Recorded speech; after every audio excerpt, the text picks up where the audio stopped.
দর্শক, আমরা এই মুহূর্তে আছি রাজধানীর দিয়াবাড়ি যে পশুর হাট রয়েছে সেই পশুর হাটে। আপনাদের সঙ্গে আছে আমি আজহার মাহমুদ।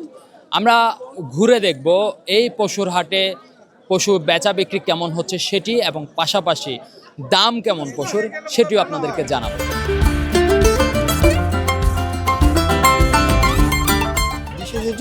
হচ্ছে আপনার অস্ট্রেলিয়ান আপনার, হ্যাঁ এটা আপনার মনে করেন যারা মাংস দিক দিয়ে নিতে চায় তাদের ক্ষেত্রে অনেক ভালো হয়। আপনার অনেকে এসে আপনার মাংস খুঁজে, আপনার কুরবানিতে মাংস, অনেকে মাংস যায়, অনেকে সৌন্দর্যের জন্য যায়। আপনার যারা সৌন্দর্যের জন্য যে আপনার ছোটো করে আছে তাদেরকে প্রোভাইড করি ছোটো করে নেওয়ার জন্য, আর যারা মানে মাংসের জন্য নিতে চায় তাদেরকে সাজেস্ট করি এটার জন্য আপনি নিতে। আপনার দামটা হচ্ছে 480, আপনার 4,80,000। হ্যাঁ হ্যাঁ, এটা হলে ছেড়ে দিবেন নাকি না আর একটু মানে ডিস্টেন্স, হ্যাঁ একটু হলে আমরা ছাড়বো আপনার এরকম। না সেটা তো আপনার গরু সামনে একটা খাসির দাম চাচ্ছে আপনার 80 থেকে 90,000 টাকা, সে তুলনায় তো আপনার গরুর একটু সামনে হবে। দ্রব্যমূল্যের দাম যেহেতু আপনার উদ্যোগতে, সেক্ষেত্রে আপনি মনে করেন দাম একটু বেশি। মানে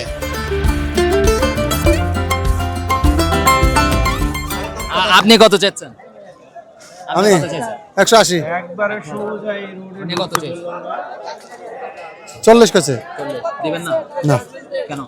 আমি আচারিকা কই নাই ভাই, আমি একবারই বলছি যে এরকম হইলে আমি এটা নিব আর কি। মানে 140 এটাই? হ্যাঁ এরকম।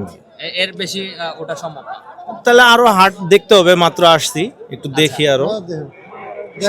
শুরুতেই এটা দর করে ফেলেছে। হ্যাঁ এটা তো বলে দিলাম যে উনি 185 চাইছে, আমি 140 বললাম আর কি।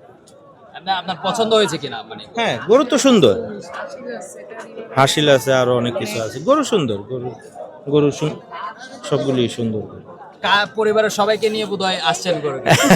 এটা সবাই মানে পরিবেশ ভালো আছে, ঠান্ডা পরিবেশ হয়েছে, এর জন্য সবাই আসতে চাইলো, তাই বেরিয়েছে। এই গরুর হাটে সবাই মিলে এসে গরু কিনে এই আনন্দটাকে কেমন? এটা আসলে মানে গাবতলীর চাইতে এই জায়গার এই পরিবেশটা এখনো ভালো আছে, রাস্তাঘাট ভালো, যার কারণে সবাই আসতে পারতেছে। গাবতলীর অবস্থা তো অনেক খারাপ, ভিতরে রাস্তাঘাটের পরিস্থিতি কাদা দিয়ে এই করে একেবারে অবস্থা খারাপ।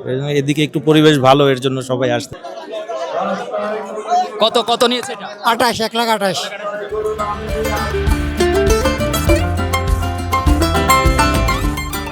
দাম কত চাচ্ছেন? দাম চাচ্ছে 2,30,000। আপনি কত? আমি বলছি 60, 1,60,000। ভাই কি বলে? রাজি হইতেছেন না? আমি 20 কথা বলে দিছি। উনি বলছে 2 লাখ, 2 লাখ 20 কথা বলছি। 2,20,000। জি মানে এটা কি ফিক্সড? না আরো নেগোসিয়েশন করা যাবে, চেষ্টা করতেছি নেগোসিয়েশনের জন্য। ওনার জামালপুর, এই ফার্স্ট আমি পাইলাম জামালপুরের একজন মানুষ পাইলাম। এতদিন সব সময় পাইতাম কই সিংগাইর, মানিকগঞ্জ, কুষ্টিয়া, তা আজকে পাইলাম জামালপুর, তাই ছাড়তে চাইতেছি না, জামালপুরটাকে নিয়ে যেতে চাই। দাম কিরকম? দামটা আমার কাছে মনে হচ্ছে একটু বেশি বলছে। এখানে কেন এসেছো? গরু কিনতে। কিনেছো গরু? না, কিনবো। কত দিয়ে কিনেছো? এটা 65 দিয়ে কিনেছি। 65,000? জি, এটা কিনতে কতজন কারা কারা এসেছিলেন আপনারা? এটা ওই যে আমরা দুই বড় ভাই, আমি সহ আসছি। এই সারা বাজারে ঘুরে এটাই পছন্দ হয়েছে? যে আরো পছন্দ হয়েছিল, দামের কারণে আমরা নিতে পারি না। এটা দামের মাঝে, রিজনেবল প্রাইসের মাঝে আমরা নিতে পারছি। এই প্রাইজের গরুকে বাজারে একটু সংকট কিনা? সংকট না, কিন্তু অনেকের সাইজ বা গঠনের দিকে একটু ভালো মন্দের ব্যাপার স্যাপার আছে, ওটা অ্যাভেলেবেল আছে।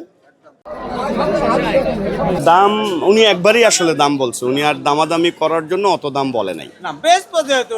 যা বলছে এর মধ্যে এক কথা দুই কথায় শেষ। উনি লাস্টে উনি বলে দিছে 280, আমরা 260-62 নিয়ে নিলাম আর কি। এভারেজ মানে গত বছর যা ছিল এবারও মোরলেস কাছাকাছি, খুব বেশি পার্থক্য নাই। না এটা আসলে কুরবানিটা অনেকের কাছে হচ্ছে শখের বিষয়, আর অনেকটা হচ্ছে এটা আল্লাহর জন্য কুরবানি করে। মানুষ সৌন্দর্যটাকে বেশি দেখে, তো আমরা সন্তুষ্ট। আমরা যেটা কিনছি আলহামদুলিল্লাহ আমরা খুশি।